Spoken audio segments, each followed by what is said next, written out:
Doctor साहब बहुत शुक्रिया, आपने काफ़ी तवक्कुफ किया। एक कलेक्टिव किस्म की डिस्कशन है। तो ये जो टैक्सेस की भरमार हो गई है, 215 अरब रुपए के एडिशनल टैक्सेस, उससे ज़्यादा इफेक्ट हम जैसा जो अपर मिडिल क्लास तबका है, ज़ाहिर इलाकों में सैलरीज लेते हैं, वो उन्होंने तो पहले कटवा देने हैं पैसे एनुअल इनकम के ऊपर, और फिर मज़ीद फिक्स टैक्स भी आयद कर दिया गया है। क्या ये जस्टिफाइड है? ऐसा ठीक नहीं था कि एलीट क्लास को पहले टारगेट किया जाता, बजाय इसके कि तनख्वाहदार तबके को किया गया? बिस्मिल्लाहिर्रहमानिर्रहीम, thank you for having me on the show. देखें, एक बात तो क्लियर रखें कि इस वक्त जो भी फ्लरी ऑफ एक्टिविटीज़ आप देख रहे हैं, फिजिकल जिस टैक्सेस का आपने जिक्र किया, 85 अरब रुपए के एक्सपेंडिचर्स कट हुए, अभी थोड़ी देर पहले 22% हमने अपना मॉनेटरी जो पॉलिसी रेट है उसको बढ़ाया। ये सब इसलिए हो रहा है कि आपको IMF का जो प्रोग्राम है उसको नेल करना है। अगर आप IMF का प्रोग्राम नेल नहीं करते तो आपकी जो इस वक्त मैक्रो स्टेबिलिटी है, जो आपके 4 अरब डॉलर के ज़खायर हैं, जो आपकी इन्फ्लेशनरी ट्रेंड है, जो आपके अगले आने वाले 6 महीने के 6 अरब डॉलर की ज़रूरत है, ये सब कुछ नहीं हो सकता अगर आप IMF को जो है इस वक्त ऑन बोर्ड नहीं लाते। सो ये सब उसकी एक कड़ी है।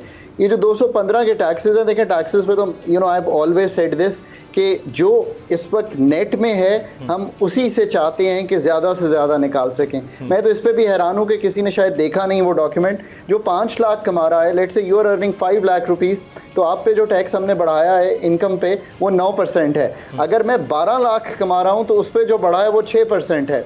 सो इसको हमने शायद गौर से देखा भी नहीं। बट इस वक्त really Jameel the only game in town is कि IMF हमें MEFP भेज दे, डॉक्यूमेंट भेज दे, हम वो कर लें। 3 नवंबर से आज मैं आपको 25 जून हो गई है, ये रिजर्व्स कहाँ पे खड़े थे, कहाँ पे आ गए हैं। हमें अपनी पूरी इंडस्ट्री को एक तरह से आप कहेंगे कि सुकड़ गई है, बिकॉज हम चला नहीं पा रहे, डॉलर का इन्फ्लोज है नहीं। $9 बिलियन जिनीवा में प्लेज हुए, पैसे नहीं आए। वर्ल्ड बैंक का एक प्रोजेक्ट लोन है, प्रोग्राम लोन्स हैं, वो सब डिले हैं। सो और सबसे बढ़ के जो आपके दोस्त हैं जिनसे आप पैसे मांगना चाहते हैं, उन्होंने भी आपको कहा है अपना घर ठीक कीजिए और IMF के साथ ताउन कीजिए। इससे बढ़ के there is nothing else today that. But अब आपको आने वाले वक्तों में यार रियली सोचना है। जो सब इस वक्त लोग बैठे हैं उनको ये सोचना है कि मुल्क खड़ा कहाँ पे है। मुल्क वहाँ पे खड़ा है जहाँ पे ये जो बजट है ना, इस पे मतलब एवरीवन, ये मैं फिगर इसलिए बहुत बार बोलता हूँ, 7,300 अरब का हमने इंटरेस्ट देना है इस बजट से फेडरल गवर्नमेंट ने। ठीक है, ये इंटरेस्ट देने के लिए 350 अरब रुपए आप बोरो करेंगे तो ये इंटरेस्ट देंगे। Defence, development, subsidies, grants, pension and running of the civil government, everything is on borrowed money. This is the severity of the challenge जहाँ पे खड़े हुए हैं। मतलब पीछे ना देखिए, अब आगे देखिए। ना एक्सपेंडिचर मैनेजमेंट ठीक हो रही है। टैक्सेस की हमने बात करी, टैक्सेस का हम कहते हैं जी हम जाते हैं IMF से पैसे मांगते हैं, हम भीख मांगते हैं, ये वो।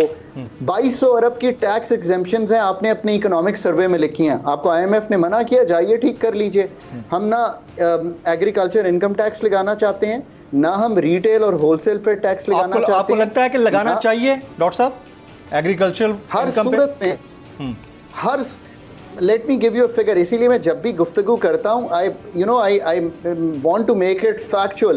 पाकिस्तान में इस साल 7200 अरब रुपया कलेक्ट होगा। जमील साहब ये फिगर नोट कर लीजिए। पाकिस्तान में एग्रीकल्चर इनकम टैक्स 3 अरब रुपया कलेक्ट होगा।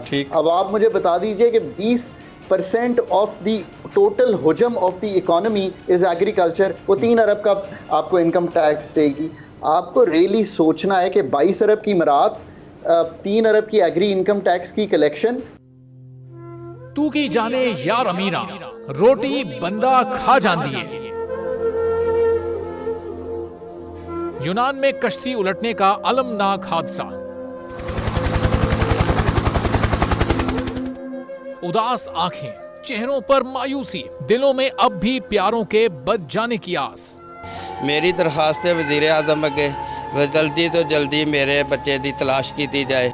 गम की इस घड़ी में बोल रहा अपनों के साथ, सहाफती फराइज को निभाते हुए पहुंचाई हर खबर अवाम तक। और यूनान में महाजरीन के जहाज को हादसे के बाद अब रेस्क्यू ऑपरेशन खत्म हो चुका है। 68% अवाम ने कश्ती हादसे की पल पल की खबर से जुड़े रहने के लिए देखा सिर्फ बोल न्यूज, क्योंकि बोल है पाकिस्तान का नंबर 1 न्यूज चैनल। सब्सक्राइब करें और बेल दबाएं ताकि कोई खबर रह न जाए।